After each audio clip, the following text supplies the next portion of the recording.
2013년 9월 만남교회 임경수 목사님이 갑작스럽게 돌아가시고 임 목사님의 아내 되시는 사모님이 예배를 인도하시게 됩니다. 이제 성도는 달랑 저와 이땡땡과 그 두 자녀와 임 목사님 어머니 총 6명이었습니다. 사모님은 제가 자꾸 교회를 출석하자 주무시다가 마지못해 신년 예배도 인도하시고 제가 사람들을 전도하여 교회로 데려갈 때면 자꾸 전도를 만류하시고 저희 교회에 대한 충성과 열정을 몰라보시고 심지어 제게 그렇게 열심히 하지 않으셔도 된다는 말씀을 자주 하시는 것입니다. 그렇지만 저는 임 목사님이 살아계실 때나 또는 그렇지 않을 때나 동일하게 교회에 충성하였습니다. 2013년 12월 첫 주 갑작스럽게 사모님이 설교 시간에 교회가 2013년 9월에 매각된 사실을 말씀하시면서 2013년 12월 넷째 주가 마지막 예배가 될 것이라고 다섯째 주부터는 더 이상 참석하지 않아도 된다는 것입니다. 저는 너무나 당황하였고 놀라웠지만 이 운명을 받아들이고 네 번째 마지막 예배를 이땡땡 성도와 함께 마지막으로 참석하게 됩니다. 이땡땡 성도는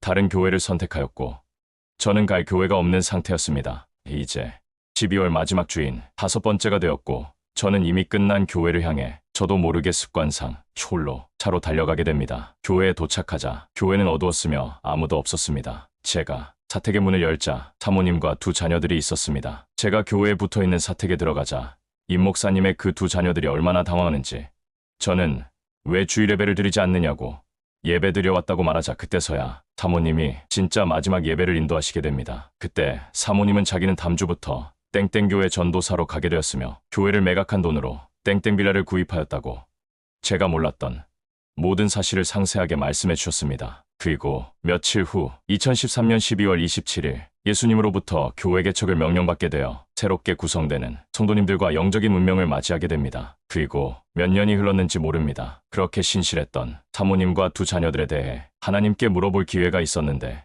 저는 지금도 그 끔찍함을 공개하며 말하기가 두렵습니다. 사모님에 대하여 그는 나를 버리고 세상을 택하였기에 땡땡질병으로 칠 것이다 라는 말씀을 주셨습니다.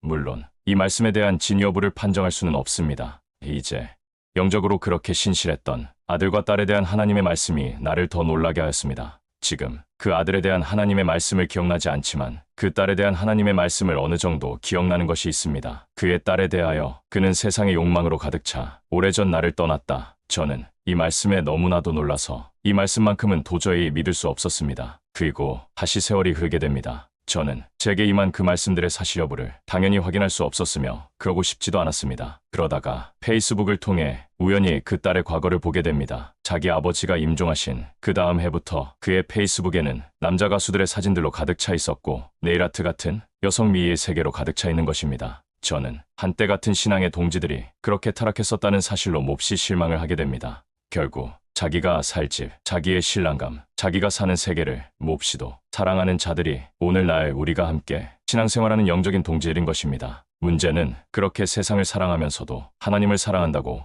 고백하고 열심히 예배드리는 모습이 정말로 가관인 것입니다. 하나님을 사랑하지 않으면 천국에 들어갈 수 없건만 세상을 사랑하면서 하나님을 진심으로 사랑한다고 눈물로 나오는 거짓들, 비록 지나간 이야기들이지만 제게 아프고도 씁쓸한 추억으로 남아있습니다. 이 땅의 축복을 하나님의 축복으로 여기는 가증스러움들, 이 땅의 행복을 영원한 행복보다 더 추구하는 끔찍함들, 저는 더 이상 그런 자들과 함께 신앙생활할 수는 없는 것입니다. 임 목사님이 임종하시고 왜 하나님께서 사모님을 통하여 만남교회를 이어가게 하지 않으시고 그 교회를 매각하게 하시고 저를 떨어뜨리셨는지 나중에 그 영적인 운명에 오히려 감사하게 됩니다. 진실된 일인이 없습니다. 진실된 신앙인이 이 세상에 거의 존재하지 않습니다. 그러기에 모두 대한민국 거의 모두 지옥입니다. 할렐루야. 2024년 11월 13일 오후 12시 박경우 목사가 하나님의 집에서